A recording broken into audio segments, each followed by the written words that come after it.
Okay. All right, guys, welcome back for another live stream of the Oh Hell No podcast. Tonight, I have Ellie Shefi. She is an entrepreneur, mentor, coach, speaker, international best-selling author. She does it all. Welcome to the Oh Hell No podcast, Ellie. Thanks so much for having me. It's a joy to be here. Absolutely. So I want to ask you, tell us 3 things that you are passionate about. Oh my goodness, making a difference.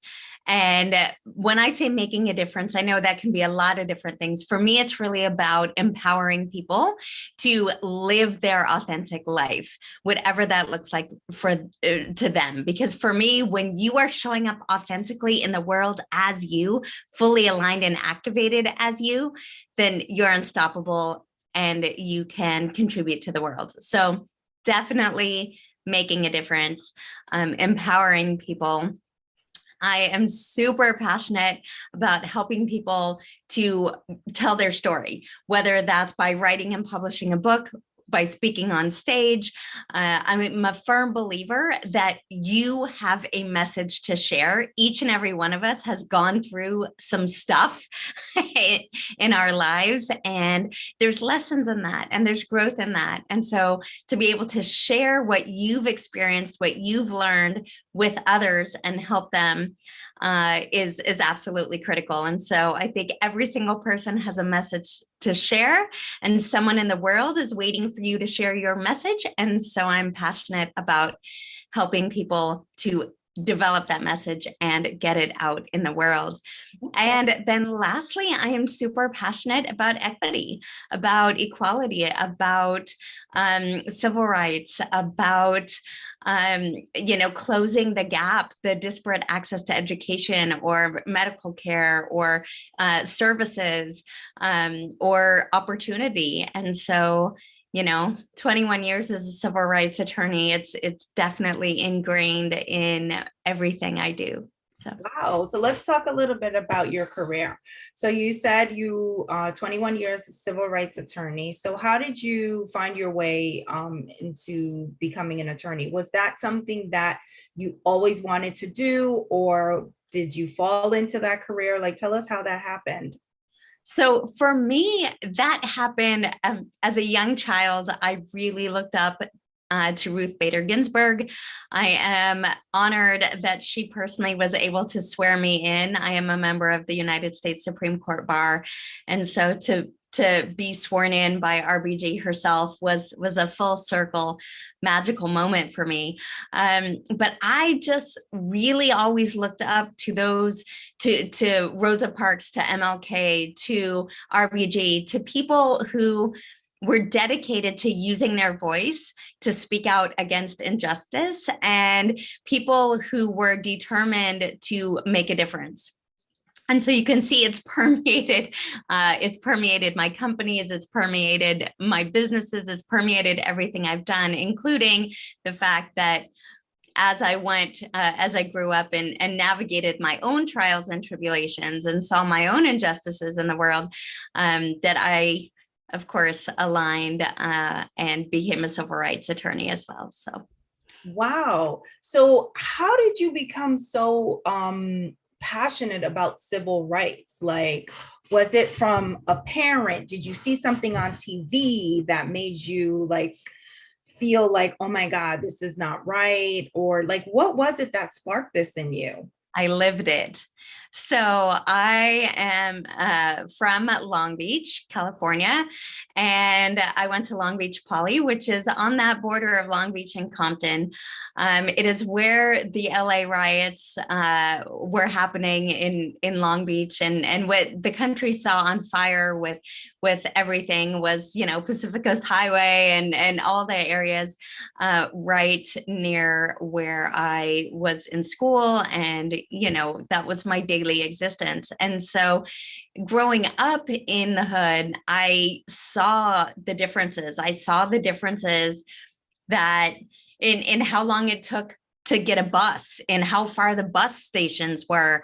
I saw the differences in the quality of the food in the grocery store. I saw the differences of the quality of the the businesses that were around, I just saw that what happened over here was not the same as what happened in my friends' neighborhoods over there. And to me, it was not okay. It was not okay that people got different educations. It was not okay that people couldn't take a bus to work because the bus only came every 3 hours, or, that it was too far to get to the next bus stop, or the routing was too disjointed. I mean, these kind of things. I saw the disparate quality of the medical care, the hospitals, the clinics in that neighborhood versus elsewhere. And to me, it's always been that fire in my belly. And so I think part of it was I was born with it.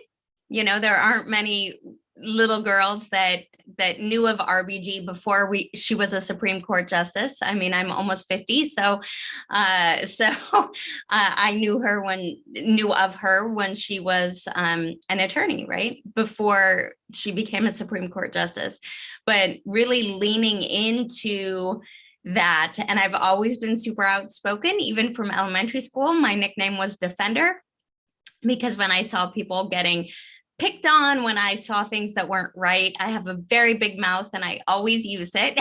So it got me into a lot of trouble. But I think just seeing that, living that at such a young age was really, really instrumental. Seeing people hungry, seeing people homeless, seeing people digging through trash cans, begging for food. I think all of that at such a young age just really shaped kind of who I am, what I value, and, really impacted the trajectory of my life. And then going further, I'm an abuse survivor, a rape survivor, a domestic violence survivor. I've lived in hiding. I've been homeless myself. I've asked for the food that Kentucky Fried Chicken and Taco Bell were throwing away at the end of the night. And so not only did I see it, but then I lived it. And with each event, it just really deepened that resolve to go out and be a voice and give others a voice and facilitate that and create opportunity and help others seize opportunity. And so, civil rights law and my companies and all the programs I do for entrepreneurs and for women and for authors and speakers, it all goes back, it all ties in to those really instrumental foundational experiences. Wow, that's a pretty amazing story. So, do you practice anymore? I am still the staff attorney to a federal judge, and I am the dean of a law school and the former dean of a school of criminology and criminal justice. So I'm, everything from influencing the next generation of law enforcement to influencing the next generation of attorneys to actually working in the federal judiciary, focusing on constitutional rights and civil rights and prison conditions. Those are my three main areas of practice. Wow, Ellie, you are amazing. So how did you transition into coaching and helping people, find their happily ever after in their careers? Yeah, so I've been a teacher and a mentor for 35 years. I got into entrepreneurship when I didn't like being homeless. And one thing when you grow up in the hood is you learn really quickly how to be resourceful. And so I didn't like living in my car. I didn't like, asking for the stuff that Kentucky Fried Chicken and Taco Bell were throwing away. And so I had to get resourceful. And so I figured out a way to launch a management training center where I would recruit people, train them as receptionists, salespeople, and managers, and then refer them out to companies who had salespeople wanted, manager wanted, receptionist wanted ads in the classifieds of the newspaper. Then they'd give me a referral fee. So from there, I just started building and building and building. And quite honestly, I was just plugging along, and then COVID hit. And when COVID hit, and I started seeing so many of my solopreneur friends, particularly female solopreneur friends, have their businesses affected.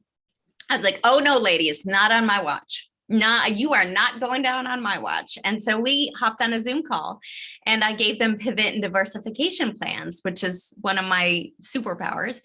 And within 3 hours, they all were very clear on how they were going to pivot and diversify to weather COVID. I am excited that they are all still in business today. So they did all weather COVID, and their businesses have flourished. So I just jumped back into it because of that need, because, I couldn't imagine seeing them. They live alone. They're, no one else is coming to save them. No one else is coming to pay their bills. And if I could help them navigate, then I felt called to do that. And from there came the programs and the coaching and the first book, and the first, summit, and everything just kind of snowballed from there. And now 6 books later, and programs for entrepreneurs and mindset and resiliency and women, and the publishing houses, and everything came during COVID, really just leaning into those foundational needs to help people navigate, and then help them find their voice, stand in their power, find their certainty again, not get swept up in all the chaos and fear and uncertainty that we've navigated over the last few years. Wow. So your homelessness situation happened after you finished law school and stuff, or was that before?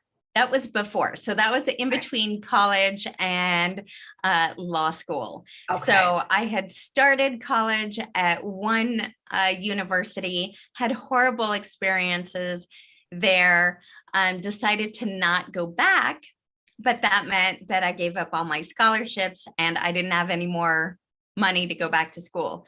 Right. So I started in a management training center and worked my way up. They wanted me to move to another state and partner with someone who was already in that area. I got there and everything in my body was like, nope, nope, nope, no, no, no, no, no, I'm not going into business with that person. But that meant that I was now in a new state with no job, nowhere to live, and I had spent all my money on the move. So really kind of living in my car and figuring it out from there. Right. Oh my gosh. And then, so now you're an attorney, you've been working for a while, you're teaching, you're doing all this stuff, and then COVID hits and it kind of brings your career to a halt because all the courts are closed, everything is closed down. And during this time, you were able to tap into some of your other interests, help your friends, and then now you develop these other things for yourself to help other people. Yeah, and I did it all while still the judiciary didn't shut down. So, the federal government kept trucking along. And really, because people could not get passports, they could not do anything. No, but the courts kept going. If you had a trial, if you got arrested, you had to go before a judge, to be read your rights and your preliminary hearing and your detention hearing. And, if you had a trial scheduled, you still were getting your trial. Well, thank God. I didn't know that. I thought they shut stuff down, but good. Lots of other branches, but not the judiciary, because we have our constitutional rights. So, constant, the government kept going. The university continued. We just switched to being remote. And so I did still have both jobs while I developed 3 companies, 2 publishing houses, and a nonprofit. So, I was at home quarantined like everyone else. So I may as well put that time to good use and help some people. So that's what I did. So what advice would you share with people who feel like they don't know if they're on the right track in their lives, if they feel like they're not fulfilled in their careers or what they're doing? What would you say to them? I would say if you're questioning whether you're on the right path, you're probably not. That is a great, we have these internal bumpers, right? We have our guardrails. When you're in alignment, when you're feeling vibrant and joyful and fulfilled, there's a certainty. You don't question whether you're on the right path when you're like, this is what I was made to do. So when we start to question, when we start to doubt, when we get that internal resistance, that's an amazing notification from our mind, from our body, from our spirit, that maybe we're a little off course. And it's a beautiful opportunity then to explore, what would I love? Clearly, this is not it. So what would I love? And sometimes we're stuck in, a job that we don't love. It pays the bills. Maybe, we're in a less than ideal situation. But just because that's where you are right now doesn't mean that's where you have to stay. But if you want to roadmap out, the very first thing you have to do is get clear on, what would you love? Where would you love to live? What would you love to do? Who would you love to spend time with? What would you love your health to be? What would you love your life to look like? And when you get clear on what would you love, it's a destination in the GPS. Then you can work back to, okay, what's one step I need to take toward making that happen? But if you don't have the clarity, if you don't take the time to figure out what would you love, what would make you happy, what would light you up every day, if you don't take the time to get clear on that, then you can't engineer a path to get there, right? Then you're just floating aimlessly through life, just surviving. So if you got that nudge, if you're feeling unfulfilled, if you're feeling like there's got to be more than this, or you're asking yourself, how did I get here? Then that's a beautiful opportunity to go back inside yourself and really just ask yourself, what would I love? I love that. But I want to ask you, how, if you, let's say you have the feeling you don't know what you want to do, what is one tip that you would give people to start to figure out where, you know what I mean? Where you want to be? Because I hear it a lot. I hear people saying like, oh, I don't know. Even that's me. I started this podcast because of that. At the time I was in a job where I felt like this can't be it. Like God did not put me here to just do this, Exactly. So to help us out, like what's one tip that you would give for people to start looking within themselves to figure things out? So in the first book I wrote during COVID, it's the same process I helped my female entrepreneur friends go through on that Zoom call on April 5th, 2020. Pull out a piece of paper. You're going to make a few lists. You're just going to do brain dumps. First thing, you're going to list everything that you are a rock star at, everything that you are so good at, your skills, the things that you're like, yes, I can do this in my sleep. I am amazing at these things. Just brain dump them out. Then you're going to make a second list of everything that you really know. Like, what could you talk about for 10 minutes with no notes? What could you teach someone else? If a friend came to you and said, hey, can you help me with blank? What would that be? What do people come to you for? What do you know inside out, backwards and forwards? That's your next list. And then you're going to make a list of all the things that you really, really love. And you're going to look at the three lists and you're going to see where the intersections are. Mm-hmm. And the intersection of your knowledge, your skills, and your passions is your superpower. Because that's the stuff that you love. It lights you up. You know it inside out, backwards and forward. You're really good at it. So once you've identified that overlap, that area of overlap, then you can say, okay, what industries need this? What jobs are available using this? What problem is, if you want to start your own business, what problem exists out there that I could solve using my superpower, using that intersection, that overlap of your knowledge, your skills, and your passions. And Love that it. gives you a great starting point. Yeah, that is awesome. I love that. So tell us, what is the most impactful lesson you have learned to date based on all the stuff that you've been through? What is one lesson that you take with you every day? So there are two that are my absolute North Stars. And I learned them as a 10-year-old child who happened to watch a Tony Robbins infomercial late at night. And they literally have gotten me through everything: abuse, rape, domestic violence, homelessness, cancer, 13 major surgeries in the last 15 years, 20 years of being told you'll be dead by, the fear, the uncertainty, anything and everything that has happened in my life. I have been guided by these two principles. The first, change your story, change your life. And what that means is watch the language that you use to describe things, watch the meaning that you ascribe to things, watch the perspective that you hold. Because the words that we use actually trigger physiological, biochemical responses in our body.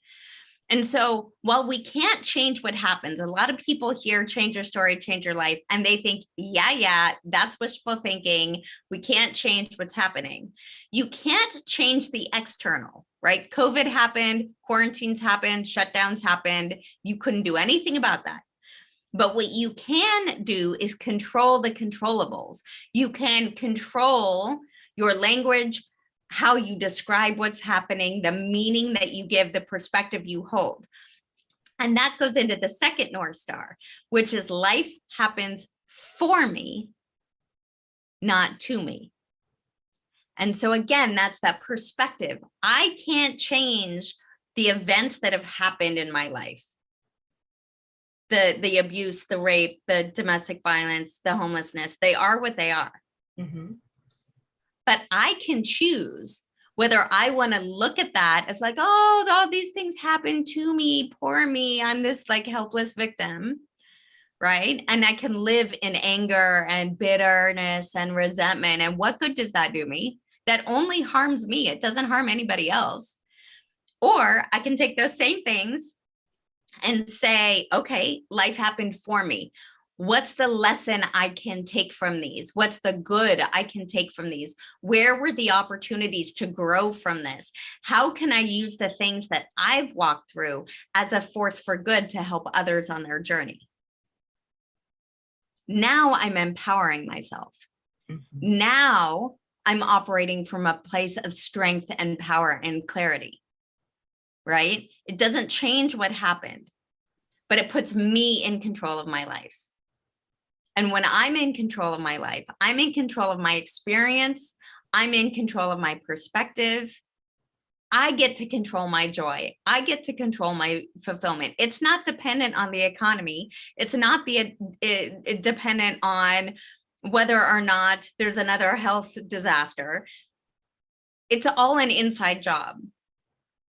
And that allows me to remain focused, in control, centered, grounded, aligned, strong, unshakable, unbreakable. I don't give my power away to external. So change your story, change your life, and life happens for you, not to you. Love it, Ellie. Those are so good. Do you meditate or do yoga or anything like that?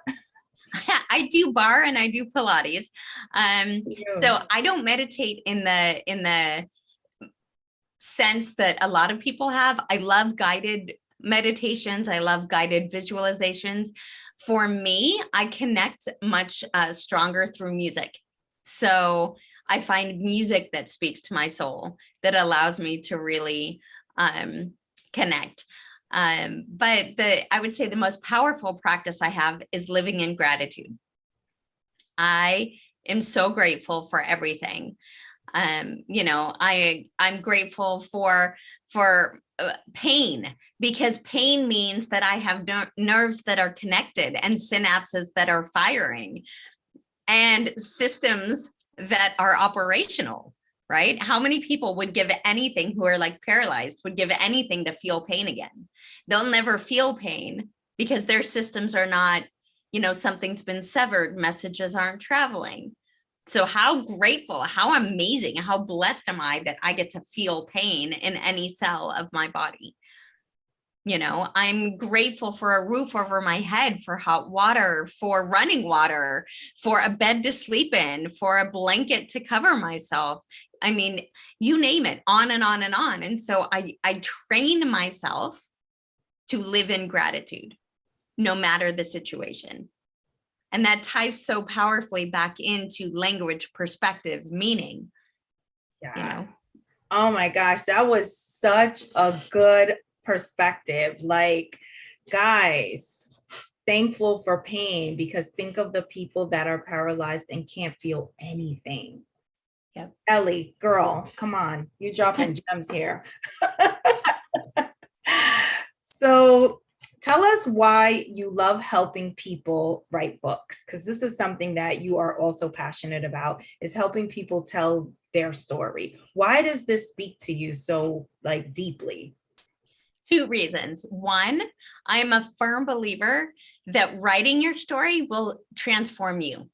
It's an opportunity for you to heal. It's an opportunity for you to take back your power. It's an opportunity for you to get clarity, right?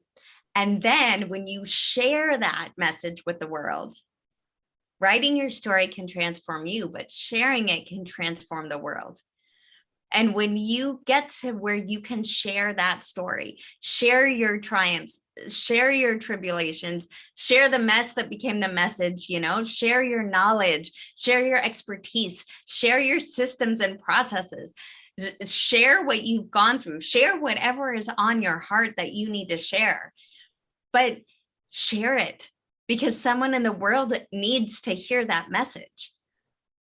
Someone in the world needs it. And so it allows you to heal yourself and take back your power and get clear. And then it allows you to contribute and to step into that higher purpose. We all have a need to contribute in some way.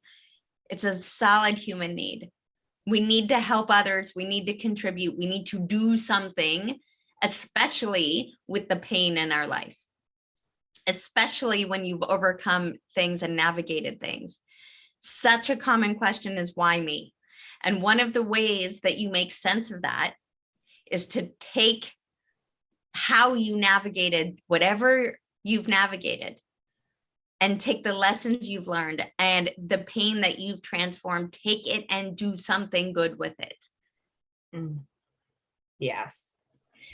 So what can someone expect if they work with you on, putting their first book together? What would that experience be like for prospective writers? Yeah, so we go hand in hand.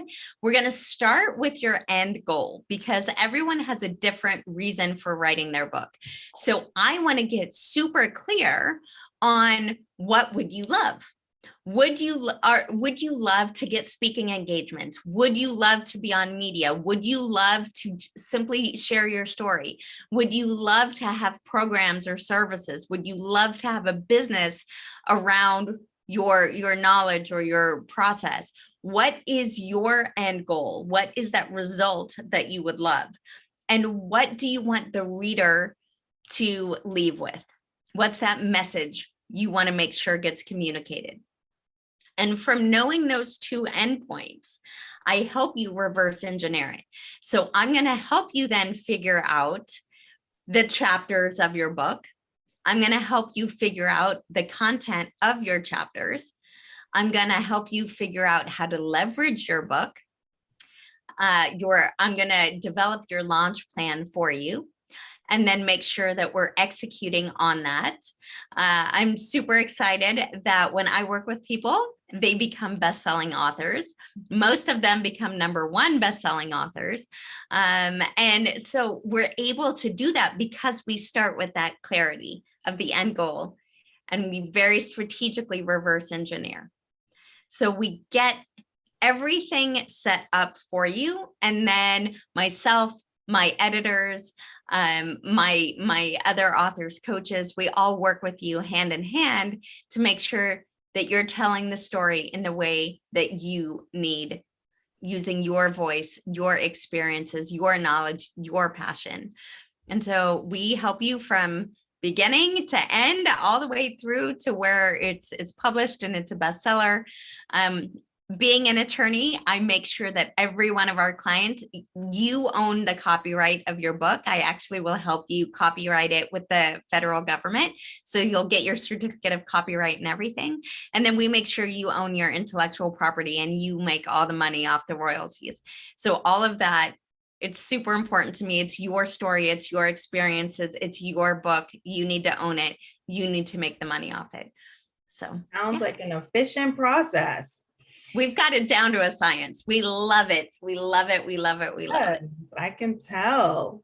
So coaching, you do coaching. Now, why do you think coaching works? Because I've talked to a lot of different people who have used like coaches, mentors to help them in their business. And, you know, some of them have had great experiences and it works.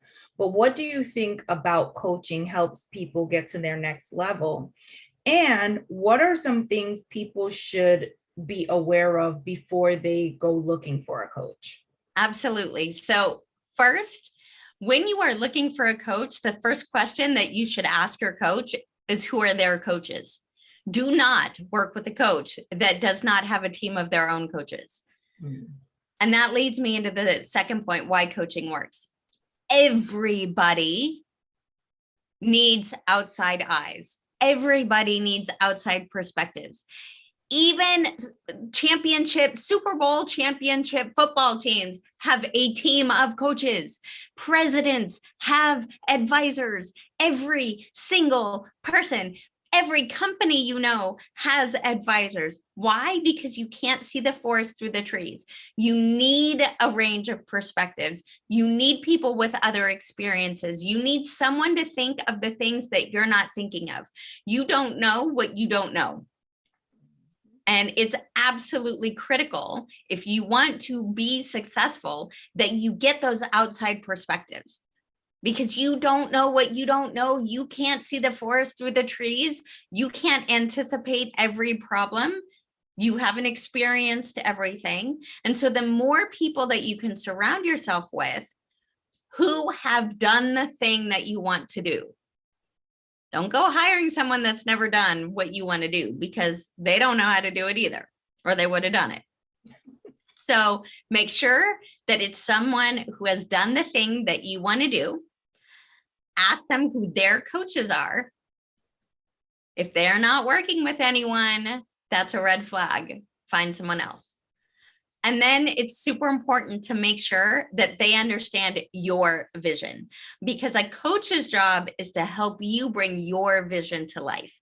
And so sometimes they may be a great coach and they may have all the boxes ticked, but they may not just align with your vision, or they may try to convince you that your vision, you know, is wrong. Now, it is a coach's job to tell you if there's a hole in what you're wanting, or if they see a gap or a reason why it might not work. But they should then be able to offer you a pivot, or say, well, I see, you know, I know you want to do this, and here are the other people that have tried it and failed at it, and this is why they failed at it. So if this is the thing that's on your heart, let's develop a plan that's different from what all those other people did, because we know that doesn't work. We don't need to reinvent the wheel, and we don't need to step in the same, you know, landmine that they did. So let's take your vision and let's structure it in a way that is positioning you for success. Right? That's what a good coach will do, but they have to understand your vision and align with it. You guys have to see eye to eye. If they're trying to change every single thing that you want to do, they're not your coach. That is great advice, because I think that looking for a coach or a mentor is very critical, and you need to have the right plan even to just do that, you know? So I think that's great advice, Ellie. So on the Oh Hell No podcast, I always ask my guests to share an Oh Hell No moment that has taught them something or changed their perspective on something. So we have oh hell no moments all the time, right? These are the moments where we're like, oh hell no, this day cannot get any worse. Or maybe, oh hell no, I can't believe that this just happened. This is great, right? So share an oh hell no moment with us that you learned something or it changed your perspective on something. Yeah. Oh my goodness. So many. We've touched on some of them, from abuse, rape, domestic violence, homelessness, cancer, all of that kind of thing. I would say that a more recent oh hell no moment for me was COVID. When COVID happened and everyone I know who was an entrepreneur had their world turned upside down.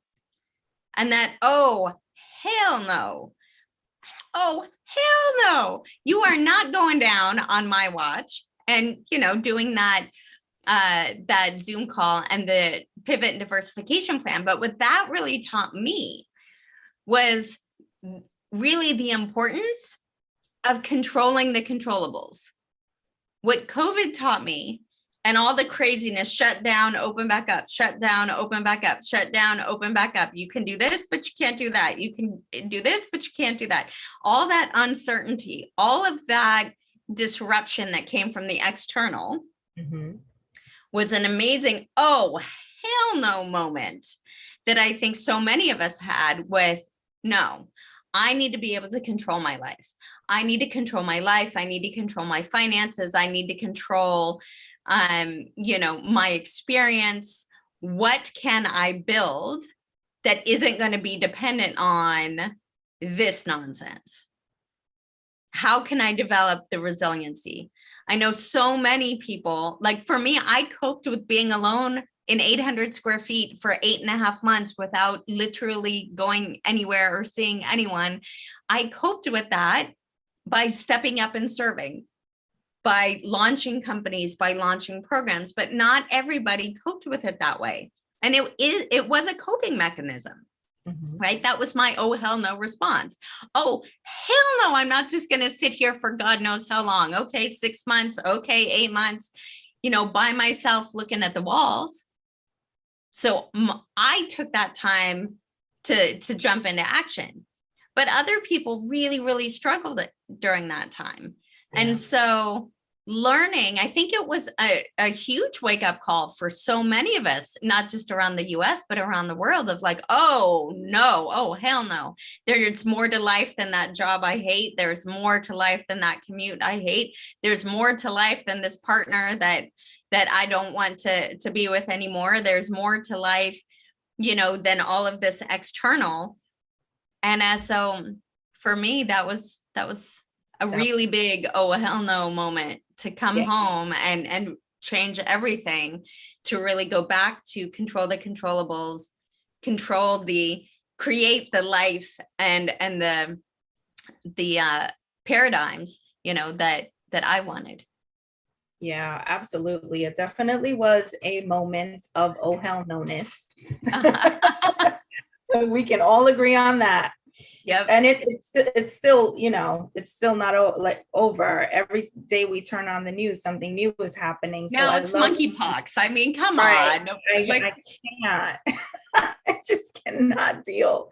But I love what you said about just really staying grateful and controlling, what you can control, and just doing what you got to do. I love that, because that's all you can do, right? So it's how you take your power back. It's really how you take your power back, because when we are so at the mercy of the economy, the news, the this, the that, then you live in this powerless state, right? Of uncertainty and fear.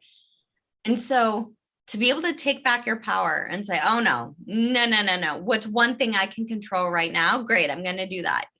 I'm going to control my focus. I'm going to create, this life of joy internally, not dependent on anything else. There's a huge shift. You'll notice a huge shift in your life just by taking your power back. Yeah, I absolutely love that. Love that. That's the best advice that I've gotten all week. So thank you so much, Ellie. Please tell everyone where we can connect with you. What if you're on social media, what's your handles, where we can purchase one of your books that you wrote. Please give us all the details. Absolutely. So it's super easy. You can connect with me on social media. It's just my name, Ellie Shefi. So you can connect with Ellie Shefi on all the socials. The website, super easy, ellieshefi.com. If you want to grab any of the books, they're all on Amazon, or you can get to them on my website as well. So again, that's ellieshefi.com.